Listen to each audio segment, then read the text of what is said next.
Hello! Donc bienvenue sur le lancement de Caselle Podcast. Je suis vraiment contente d'enregistrer cette série d'épisodes. C'était absolument pas prévu que je fasse cet épisode tout de suite. Mais bon, je me suis dit, écoute, pourquoi pas, allons-y, il faut passer à l'action comme certaines personnes m'ont l'ont dit. J'ai commencé à écouter des podcasts, moi, pendant la pandémie, pour nourrir mon cerveau autrement et surtout essayer de me détacher des écrans, essayer de me détacher de Netflix, Instagram, etc. Donc je suis vraiment tombée amoureuse, entre guillemets, des podcasts et pourquoi je me lance moi à mon tour, hein, parce que c'est vrai que tout le monde en fait. Bah pourquoi pas? Pourquoi pas? Parce que il paraît que je parle beaucoup, mais visiblement j'ai quand même certaines choses qui sont intéressantes à dire. Mais avant de vous expliquer le projet de ce podcast, je vais me présenter. Alors, qui suis-je? Donc je m'appelle Héloïse, j'ai 36 ans et demi, j'insiste, c'est très important.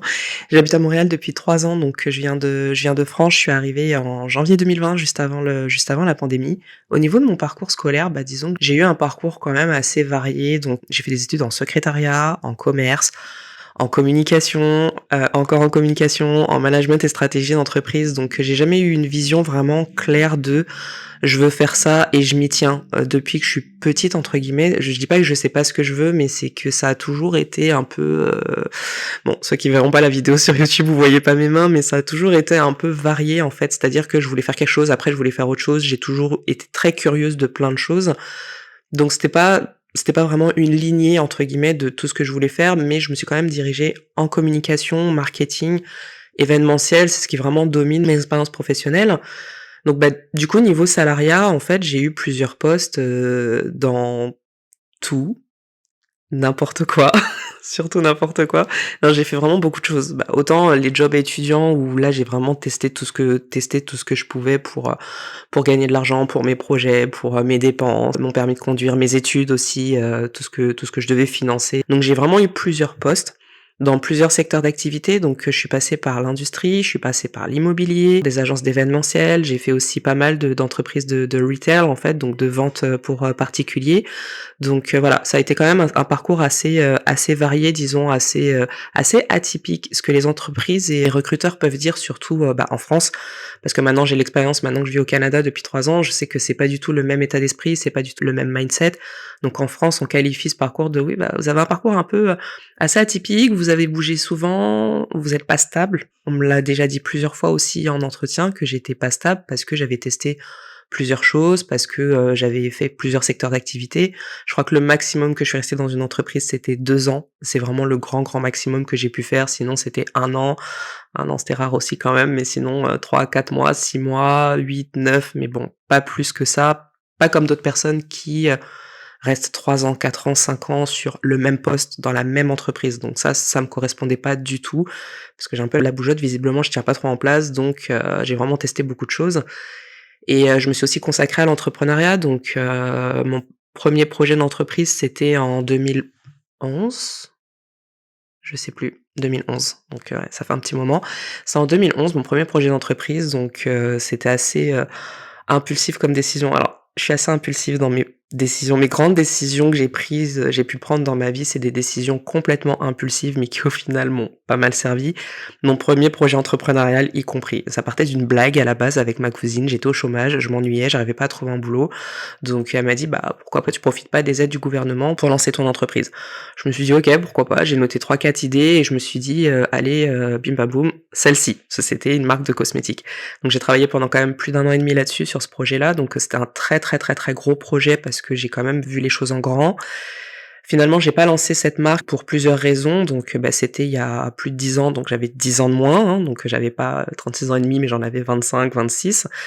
J'avais pas peut-être le niveau de maturité que j'ai maintenant, j'avais pas le même recul, le même accompagnement, le marché n'était pas favorable non plus, dans le sens où, on sortait d'une crise économique, donc entre 2008-2010, je sais pas si certains s'en souviennent, c'est quand même très compliqué, donc les banques ne voulaient pas faire confiance pour investir dans des entreprises, donc voilà, c'est pour ça que j'ai décidé de ne pas lancer le projet et aussi pour d'autres raisons personnelles. Ensuite 5 ans après, enfin quelques années après, quand je suis partie à Nantes, donc j'ai quitté la région parisienne pour aller à Nantes. J'ai créé une autre entreprise avec un associé cette fois, donc bon, ça s'est pas très bien passé au final, je lui ai revendu mes parts et puis moi je me suis dit: «Je vais pas m'arrêter là». Donc visiblement j'ai compris que, pas que j'étais pas faite pour être salariée, mais qu'il y avait autre chose qui m'attendait derrière, donc ça s'est un peu ressenti sur tout mon parcours professionnel, enfin scolaire, professionnel, c'est que, bah, je tiens pas en place peut-être parce que j'ai du mal à trouver ma voie, à trouver ce qui me correspond vraiment et à me dire: «Bah, OK, c'est là-dedans que je veux rester, c'est là-dedans que j'ai envie de m'épanouir». J'ai l'impression que si je construis pas quelque chose moi-même, si ça part pas de moi, j'ai vraiment du mal à m'investir pour «autre chose» entre guillemets donc voilà comment ça s'est passé et ensuite, je suis arrivée au Canada en 2020. Donc janvier 2020, j'arrive au Canada en PVT, donc le permis vacances, travail, c'est, un permis de travail qui permet de travailler pendant 2 ans, sur le territoire canadien. Donc, encore une fois, je me suis inscrite de manière très impulsive, c'est-à-dire qu'entre septembre 2018 et décembre 2018, bon, il y avait plein de choses qui allaient pas trop dans ma vie, donc, je me suis dit: «Ouh, j'en ai marre en fait, j'en ai marre de tout le monde». Je vais m'inscrire pour le PVT et j'y croyais absolument pas parce que je me suis inscrite de manière vraiment impulsive, hein. C'était pas un projet que j'avais depuis des années comme, certaines personnes. Je me suis dit: «Oui, bon, au Canada, pourquoi pas, ça a l'air sympa malgré la neige et tout, ça a l'air sympa, je vais m'inscrire». Mais de toute façon, les gens, ils attendent des 2 ans, 3 ans pour être tirés au sort. Pourquoi moi? Visiblement, l'univers avait décidé que je vienne au Canada, donc c'était pour moi. Un mois après, ça fonctionne par tirage au sort, donc j'ai été tirée au sort et je me suis envolée donc l'année d'après pour le Canada. Donc je me suis dit, initialement je vais arriver au Canada, je vais vendre des cupcakes. Je sais pas pourquoi, parce qu'en plus j'aime pas ça. Enfin, c'est pas que j'aime pas les cupcakes, mais c'est pas, je pourrais pas en manger toute une boîte, donc voilà. J'avais un projet de vendre des cupcakes au Canada et je me suis dit: «Bon, dans quelques mois, une fois que j'aurai profité entre guillemets de visiter le Canada, bah là, je vais chercher un vrai travail. Enfin, un vrai travail entre guillemets, y a pas de faux ou de vrai travail, mais je vais chercher un travail dans ma branche. Donc dans la communication, dans le marketing. Donc quand je suis arrivée fin janvier 2020, je me suis dit: «Bon, pour l'instant je me repose, je profite un peu, mais je vais quand même tester mon CV sur le marché». Donc j'ai refait mon CV, il y a quand même un certain format à respecter ici au Canada pour les recherches d'emploi, donc j'ai commencé à refaire mon CV. J'ai jeté mon CV un peu sur deux trois offres, auxquelles j'ai postulé. Je me suis dit: «Bon, on va voir comment le marché réagit à mon profil». Premier entretien, première embauche. Ça s'est fait très rapidement, en fait. Le lendemain de mon entretien, elle m'a appelé, elle m'a dit: «Écoute, on te veut avec nous. Voici l'offre, tu l'acceptes pas?» J'ai dit: «OK». J'ai abandonné mon projet de cupcake et donc je me suis dit: «Bon, bah, écoute, pourquoi pas? Ça y est, c'est parti, l'aventure canadienne, commence». Sauf que le vendredi 13 mars 2020, je pense que tout le monde se souvient de cette date, le moment où la Terre s'est arrêtée, limite. On nous dit: il y a un virus, shutdown, on ferme absolument tout». Donc je me suis dit: «OK». Et je regarde pas du tout les infos, hein. Même quand j'étais en France, j'aime pas regarder les infos parce que je trouve que c'est quand même anxiogène comme, à chaque fois, il y a toujours des informations anxiogènes, toujours des choses assez négatives, donc je préfère m'en éloigner, je préfère rester, ne pas savoir en fait, hein, c'est mon choix. Donc je regardais pas les infos, mais je me suis dit: «Ouais, quand même, vous en faites des tonnes pour juste une grippe». Donc moi, c'est ce que je me suis dit: «Vous en faites des tonnes, so dramatic. Ça vaut pas le coup», mais bon, OK. Donc la RH qui me dit: «Je suis désolée, on est obligé d'annuler ton embauche, on ferme les bureaux, mais bon, on se rappelle dans 3 semaines». Donc je me suis dit: «Bah, si c'est juste 3 semaines, le poste il est pour moi, je peux attendre 3 semaines». Les 3 semaines se sont transformées en 3 mois, littéralement. J'avais des points de temps en temps avec la RH, elle me disait: «Écoute, on sait pas, on n'a pas de visibilité, on sait pas quand on veut réouvrir les bureaux ou pas», sachant que moi je suis venue vraiment, j'ai pris un aller simple. Je me suis dit: «Si je quitte la France, c'est pas pour y retourner», donc moi je suis venue pour m'installer au Canada. J'avais jamais mis les pieds ici, pour dire à quel point je suis impulsive, donc j'ai pris un billet pour un pays que je connaissais absolument pas. J'ai mon cousin qui habite là, mais bon, c'était pas ce qui a pesé dans la balance entre guillemets pour ma décision. Donc je me suis dit: «OK, mais moi ça va me retarder par rapport à mes histoires d'immigration, donc je peux pas vous attendre indéfiniment». Donc j'ai cherché un autre boulot dans le marketing, j'ai trouvé quand même assez facilement. J'ai enchaîné plusieurs postes, donc depuis ces 3 dernières années, donc entre août 2020 et maintenant, j'en suis à mon 4e poste. C'est quand même assez facile de trouver ce qu'on veut, surtout en ce moment avec la pénurie de main-d'œuvre, tu peux trouver quand même assez facilement. Donc voilà à quoi m'a servi la pandémie, à me poser quand même pas mal de questions, à tester des nouvelles choses, parce que travailler dans une entreprise en France et travailler dans une entreprise au Canada, notamment au Québec, c'est pas du tout les mêmes façons de faire. Donc il y a tout un processus d'adaptation pour vraiment te dire: «Faut que je m'adapte au code du pays dans lequel je vis». Donc les 3-4 mois de pandémie, bah, au lieu de passer du temps sur Netflix, sur Instagram, bah, j'écoutais des podcasts, j'ai fait des formations en ligne, hein, parce que je l'ai dit, je tiens pas en place, j'en ai fait 7. J'ai aidé des potes à faire leur business plan, je sais plus exactement ce que j'ai fait, enfin j'ai essayé vraiment de m'occuper au maximum pendant ces 3-4 mois. Je pense qu'inconsciemment, inconsciemment, je savais que j'allais retourner dans l'entrepreneuriat. Maintenant, il y a la partie qui s'appelle l'immigration ici au Canada. Donc, ceux qui ont immigré au Canada savent de quoi je parle. L'immigration n'est pas un long fleuve tranquille. Donc, ok, quand t'es en PVT, c'est cool et tout, mais après, t'as plusieurs étapes au niveau de ton immigration et tu peux pas faire tout ce que tu veux. Donc, tu peux pas créer ton entreprise comme tu veux, tu peux pas reprendre tes études comme tu veux. Donc, j'ai dû passer tout ce process-là avant de me dire, ok, est-ce que j'ai envie de rester salarié? Est-ce que j'ai envie de monter mon projet? Donc, entre le moment où je suis arrivée au Canada, je me suis dit bon bah je vais faire du coaching en entrepreneuriat, je vais peut-être vendre mes compétences en communication, en marketing. Et finalement, en fait, au fil du temps, donc pendant les 2 années de mon PVT, bah je me suis vraiment posé des questions. Est-ce que le marketing c'est fait pour moi? Est-ce que j'ai vraiment envie de me mettre à mon compte là-dessus sur le long terme?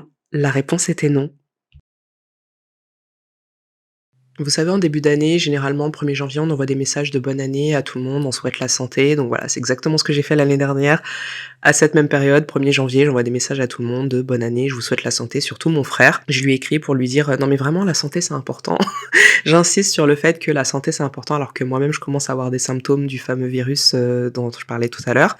Ce qu'il faut savoir c'est que je suis jamais malade. Mais vraiment jamais en fait. J'ai même un petit rhume, c'est très très rare ou alors au bout de 2-3 jours ça passe mais là je commence vraiment à être malade donc je sais que c'est ça. Je vais me faire tester et bien évidemment c'était ça donc il y a une liste de symptômes, j'ai tout eu, quasiment. Ce qui a été le plus véridique, c'était la perte de goût. Donc j'en parlais avec une de mes cousines, je lui disais: «Bah non, bah c'est bizarre, je sens pas le goût du gingembre». Alors je déteste le gingembre, je sentais plus le goût du gingembre. Donc là, je pense que c'était quand même assez évident que j'avais perdu le goût et assez évident que j'avais ce fameux virus et ce qui s'est passé, c'est qu'à un moment donné, il était 2h30 du matin, la fièvre qui me réveille. Ça m'est jamais arrivé de toute ma vie entière, en fait, la fièvre qui me réveille. J'ai tellement de toux, de courbatures, j'ai la toux, j'ai le nez bouché, j'ai mal à la tête, j'ai tellement de courbatures que je peux pas bouger dans mon lit et là je me pose toutes les questions de la terre en fait, OK, je commence à remettre toute ma vie en question donc est-ce que je suis heureuse?